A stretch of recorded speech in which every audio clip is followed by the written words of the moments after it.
Hello guys, pag-usapan lang natin ang breaking news. Ayon kasi sa bali-balita, trending. Totoo ba ayaw alisin ni Daniel Padilla si Catherine Bernardo sa katawan ni Daniel Padilla? Na ang usap-usapan noong 2023 ay pabubura daw ni Daniel Padilla ang nasabing tato na simbolo ng pagmamahalan Katniel. At naulit pa yan noong 2024 na papabura na ni Daniel Padilla ang tato na simbolo na pagmamahalan Katniel. Pero bakit hindi nangyari? Tila hanggang ngayon kasi ay malinaw pa rin ang lahat na si Daniel Padilla at Catherine Bernardo ay magkakabalikan pa rin. Kasi kitang-kita niyo naman siguro kung bakit nga naman hanggang ngayon ay tila hindi pa rin nakaka-move on. Marami nga naman kasing mga netizens ang tila pinagkakaguluhan pa rin ang pagpaparamdam ni Daniel Padilla at Catherine Bernardo. Ramdam pa rin nila na tila mahal pa rin nila ang isa't isa at lalong-lalo na may feelings ang dalawa kapag nakikita nila ang isa't isa, lalong-lalo na noong sila ay nagkausap sa nasabing Christmas special. Kaya nga naman kasi palapit ng palapit ang Christmas at lalong-lalo na malapit na ang nasabing reunion movie ng Katniel. Kaya nga naman kasi pinagkakaguluhan na at lalong-lalo na siyempre pinag-uusapan. Si Daniel Padilla at Catherine Bernardo ay nagpaparamdam na sa isa't isa. Kung bakit nga naman kasi ang sitwasyon daw ni na Mayor Mark Alcala at Catherine Bernardo tila nagkakalabuhan na. Yan kasi ang mga paramdam ng iba't ibang netizens sa kanilang nakikita. Kasi yan ay trending umano sa iba't ibang social media platform. Kita nyo naman ha, biglaan nag-announce ang balita na sinasabing nag-iwalay na daw sina Mayor Mark Alcala at Catherine Bernardo. At siyempre, ang usapan pa, may alam daw ang PR ni Catherine Bernardo. Pero, hindi pa naman sang-ayon ang mga netizens patungkol umano sa sinasabi ng mga PR ni Catherine Bernardo. Pero sure daw sila na totoo ang pagmamahal ni Catherine Bernardo hanggang ngayon kay Daniel Padilla. Hanggang ngayon kasi may nararamdaman pa rin si Catherine Bernardo sa kanya.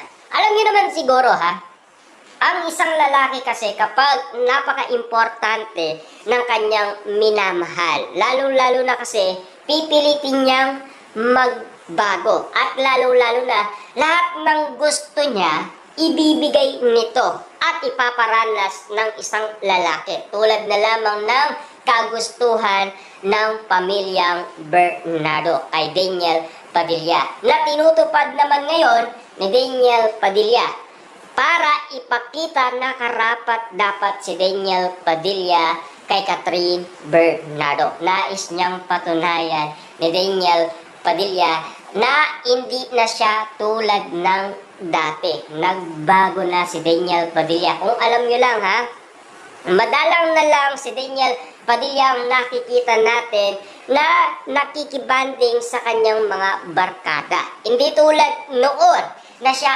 ay kasama pa ni Catherine Bernardo. Kaya nga naman kasi si Catherine Bernardo nagre-reklamo. Madalang na lang si Daniel Padilla nakakasama ang kanyang mga tropa. Hindi tulad noon. Malaki na kasi ang pagbabago dahil gusto rin kasing magbago ni Daniel Padilla para kay Catherine Bernardo. Kasi yan ang gusto ni Catherine Bernardo kung bakit sila nag-split. Dahil hindi sila nagkakasunduhan sa mga bagay na dapat alam ni Daniel Padilla at dapat alam din ni Catherine Bernardo.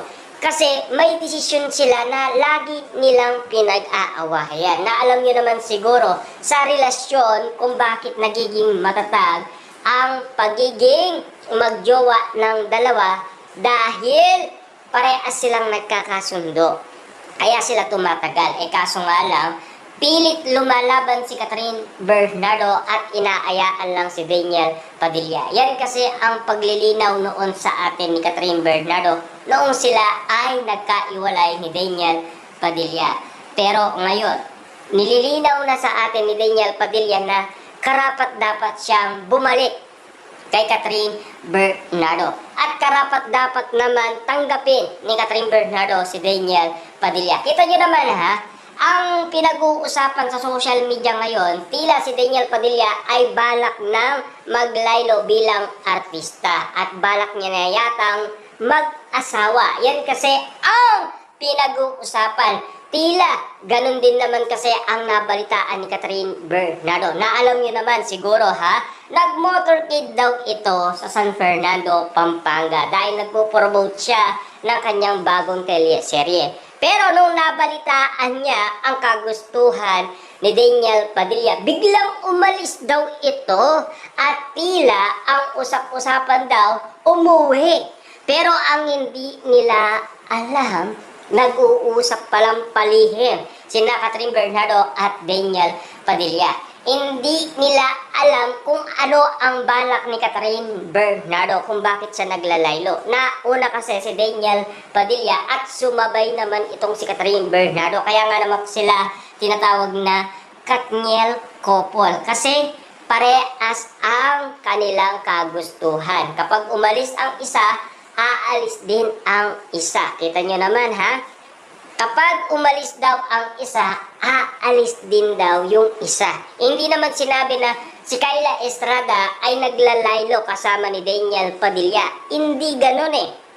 Kasi ang pinag-uusapan ngayon sa social media, tanging si Daniel Padilla lang ang naglalaylo at si Catherine Bernardo. Kaya nga naman kasi minamadali na ng ABS-CBN na sana tapusin muna ni Daniel Padilla at Catherine Bernardo bago sila maglaylo bilang mga artista. Yan kasi ang ibig sabihin na pilit pinapaunawa sa atin ng ABS-CBN, lalong-lalo na si Direk Cathy. Kaya nagmamadali na sila kasi parang may balak ang dalawa. Wala naman sinabi na sina Kyla Estrada at Daniel Padilla naglalaylo na kasi balak na magpakasal. Hindi. Kabago-bago lang kasi ni Kyla Estrada bilang artista. Dinikit lang naman kay Daniel Padilla kasi popular at famous si Daniel Padilla at sikat. Kaya nga naman kasi nagkaroon ng pangalan ngayon si Kyla Estrada